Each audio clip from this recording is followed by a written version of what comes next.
Hello everyone. आज कल हम लोग पढ़ रहे हैं मूल अधिकार। और मूल अधिकार के पढ़ने के क्रम में हम लोगों ने दो टाइप के अधिकार अभी तक पढ़े। पहला था उसमें समानता या फिर समता का अधिकार, और दूसरा पढ़ा था हमने स्वतंत्रता का अधिकार। ठीक है, तो अब आगे हम लोग पढ़ेंगे शोषण के विरुद्ध अधिकार, अर्थात तीसरा अधिकार पढ़ेंगे। आपको पहले भी बताया जा चुका है कि इस समय जो हमारे संविधान में 6 तरह के स्वतंत्रता के अधिकार बताए गए हैं, 6 तरह के अधिकार बताए गए हैं। और आपको इससे पहले वाले वीडियो में आपको उस 6 तरह के अधिकार के बारे में लिखाया जा चुका है, और एक एक करके जितने भी अधिकार हैं हम लोग उसको पढ़ रहे हैं। ठीक है, और डिटेल में और अच्छे से पढ़ रहे हैं। तो देखिए, आगे चलते हैं और देखते हैं कि तीसरा जो अधिकार है वो क्या कहता है और वो क्या है। देखिए, शोषण के विरुद्ध अधिकार अर्थात अनुच्छेद 23 से 24, अर्थात अनुच्छेद 23 और 24 में शोषण से रिलेटेड कुछ प्रावधान किए गए हैं। उन प्रावधानों को आइए देखते हैं। देखिए, अनुच्छेद 23 के तहत मानव के दुर्व्यवहार एवं बलात् श्रम का निषेध। ठीक है, मानव से अगर जो कोई दुर्व्यवहार करता है तो उसके लिए प्रावधान किया गया है। ठीक है, अब देखिए फिर अगले अनुच्छेद में क्या कहा गया है। अनुच्छेद 24 में बालकों का नियोजन का प्रतिषेध। ये क्या होता है, देखिए ध्यान से, इसको मैंने थोड़ा सा डिटेल में यहाँ लिखा हुआ है। 14 वर्ष से कम आयु वाले किसी बच्चे को कारखानों या अन्य किसी जोखिम भरे कामों में नहीं लगाया जाएगा। बातें समझ में आ रही हैं? अर्थात अगर कोई बच्चा 14 साल से कम उम्र का है तो अनुच्छेद 24 के तहत यह प्रावधान किया गया है कि उस बच्चे को कारखाने या फिर किसी खान में या फिर किसी अन्य जोखिम भरे जगहों पे काम पर नहीं लगाया जा सकता। समझ में आ रही बातें? फिर देखिए आगे, चौथा पॉइंट है धार्मिक स्वतंत्रता का अधिकार। जो चौथा हम लोग का अधिकार है वह धार्मिक स्वतंत्रता का अधिकार, अनुच्छेद 25 से लेकर 28 तक। ठीक है, अर्थात 25 से लेकर 28 तक हम लोग को धार्मिक स्वतंत्रता का अधिकार दिया गया है भारतीय संविधान के तहत। अब देखिए, अनुच्छेद जो 25 है वो क्या कहता है। अनुच्छेद 25 कहता अंतःकरण की और धर्म को अबाध रूप से मानने, आचरण और प्रचार की स्वतंत्रता। अब इसके कहने का क्या अर्थ है, आप किसी भी धर्म को अबाध रूप से मानने, अर्थात मतलब किसी बाधा के नहीं, मतलब किसी तरह का बवाल नहीं करें आप, या फिर कुछ टीका टिप्पणी ना करें उस धर्म पर, किसी दूसरे धर्म के बारे में। अबाध रूप से मानने, आचरण एवं प्रचार की स्वतंत्रता। आप अपने धर्म का प्रचार प्रसार भी कर सकते हैं। समझ में आई बातें?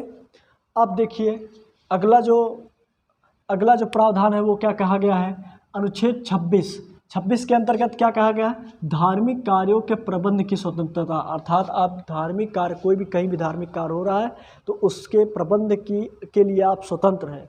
आप उसमें कंट्रीब्यूट करते हैं या फिर किसी तरह की हिस्सेदारी रखते हैं तो आप स्वतंत्र हैं उस काम को करने के लिए।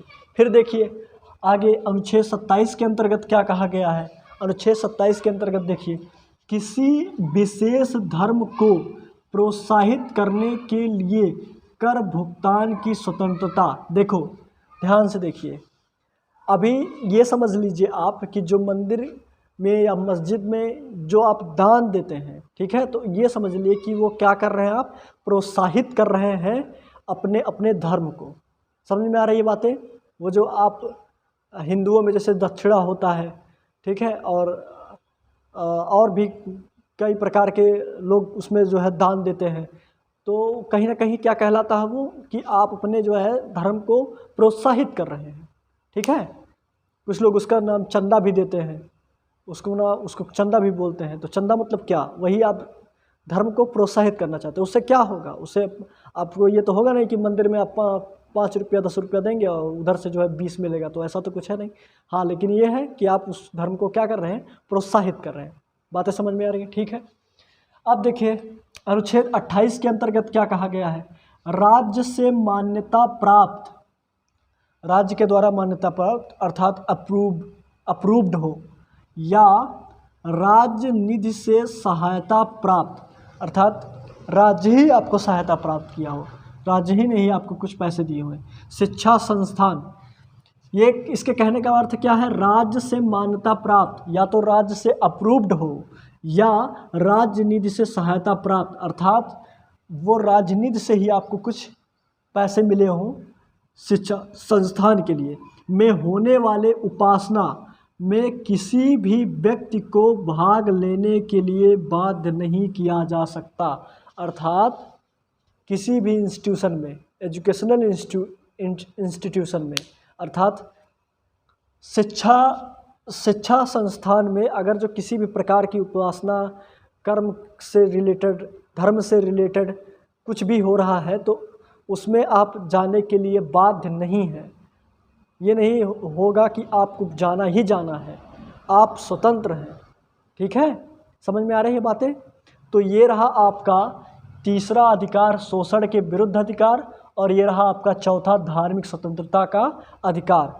अब हम लोग पांचवें अधिकार और छठवें अधिकार के बारे में पढ़ेंगे। ठीक है, तो अब इस वीडियो को पॉज करिए और इतना लिखिए और ये समझिए कि ये इतना इम्पॉर्टेंट है, ये जितनी भी चीज़ें यहाँ पे लिख दी गई हैं वो बहुत ही इम्पॉर्टेंट है एग्ज़ाम के दृष्टिकोण से। ठीक है, तो इसको हल्के में ना लेंगे और इसको वीडियो को पॉज करिए और इतना लिखिए।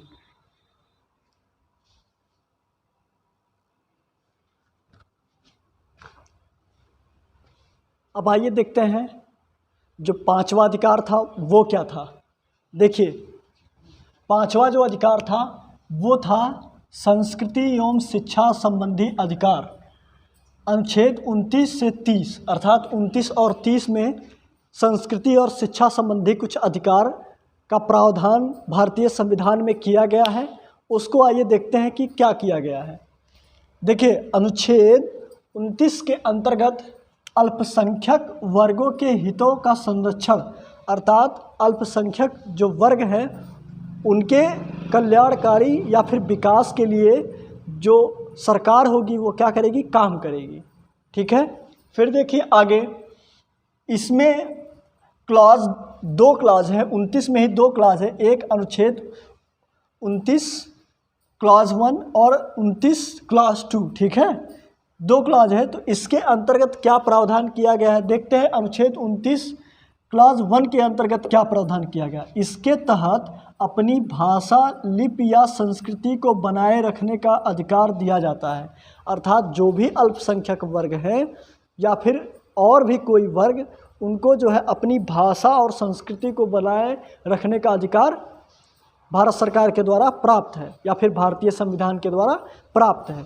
फिर देखिए क्लॉज 2 या अर्थात सेकेंड वाले क्लॉज में क्या कहा गया है। इसके तहत राज्य द्वारा